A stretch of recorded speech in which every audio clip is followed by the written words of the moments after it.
Hello everyone, today I'm going to be making an eggless, milkless chocolate cake. This cake has no milk and it has no eggs in it.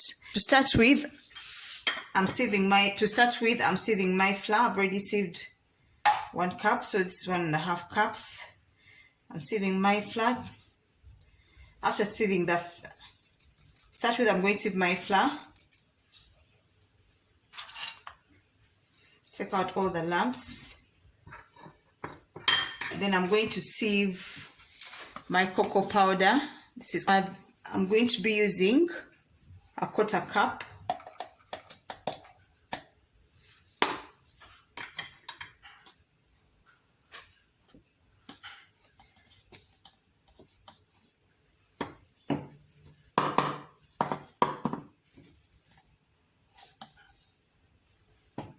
So I'm weighing out this stuff. I'm eyeballing it. This is roughly a 1/4 cup.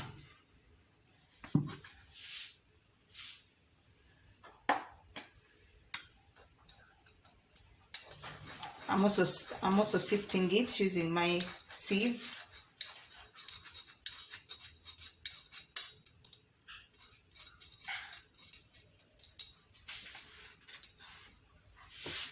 Then I'm going to add my baking soda. I'm going to be using a teaspoon of baking soda. I'm doing everything as I would do it practically in my kitchen without prior preparation, so you could see that step by step. And to this I'm going to add my cup of sugar. This is my sugar. My cup of sugar. Sometimes I don't want my cake too sweet, so I'll use almost a cup. I will not fill it to the brim. This is just me, but the recipe calls for a cup of sugar. It calls for salt. Half a teaspoon of salt. I don't want too much salt in my cake, so I reduce it slightly because I don't want to taste the salt in my cake. So these are our dry ingredients. What I'm going to do, I'm going to mix everything thoroughly together. My dry ingredients. And after mixing them, I'm going to put a depression in the middle so I can put in my wet ingredients directly and mix. It's practically a 1 bowl kind of. You mix everything at once in your 1 bowl. So it calls for a cup of oil. I'm going to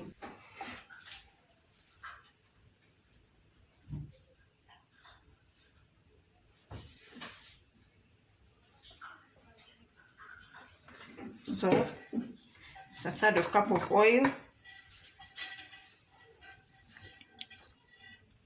1 cup of warm coffee, for plain water, to which I'm going to add instant coffee.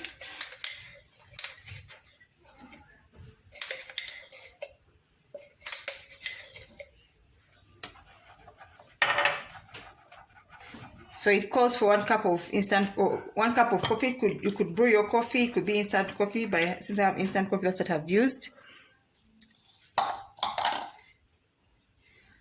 It calls for a tablespoon of vinegar. I'm using this vinegar. It's white vinegar.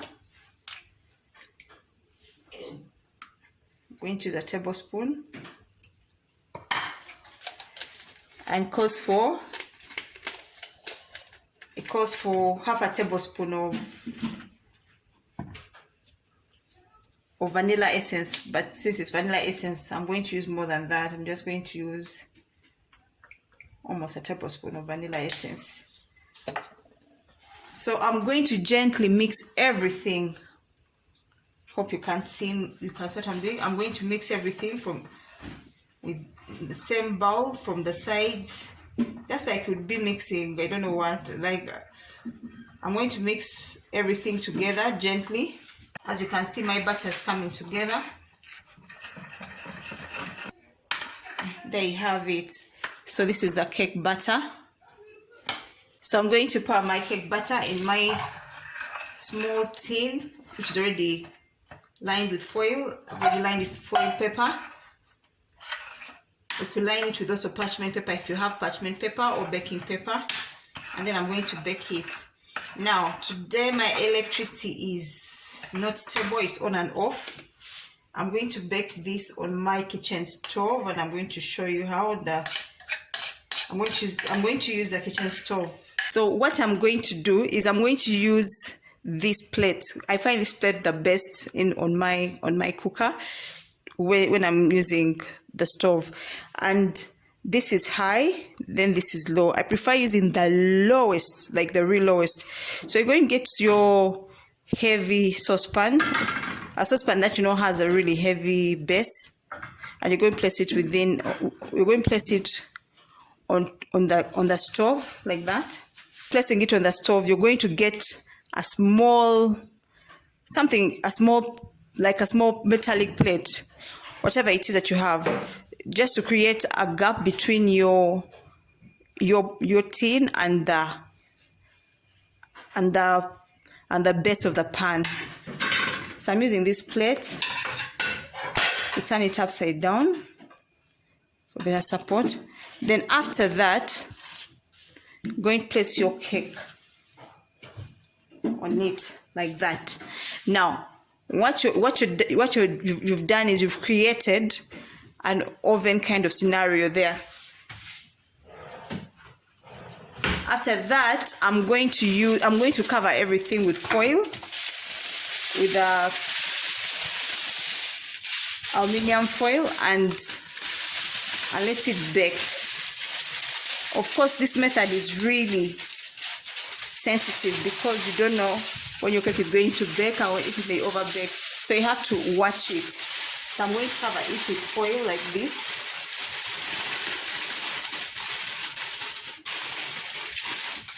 Making sure I try to press all the sides so I trap all the heat in there like that. Then I'm going to cover like that. So I'm going to give this cake about 30 to 45 minutes. And what I will do is just be sensitive to any smells, because what I've learned when I'm using the gas stove is the cake can easily burn from below. So what I will do is when it clocks past the 30-minute mark, I'll come and peep. And I'll check for doneness. If it's done, then I'll remove it. If it's not done, I'll give it another 10 to 45 minutes. Because it's a small cake, it should be done within 45 minutes. I hope you learned something from this. And finally done, I'm going to check, see if it's ready. This is really hot. As you can see,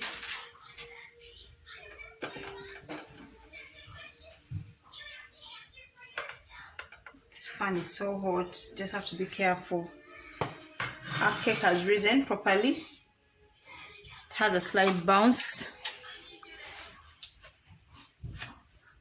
Let's check for doneness by inserting a knife.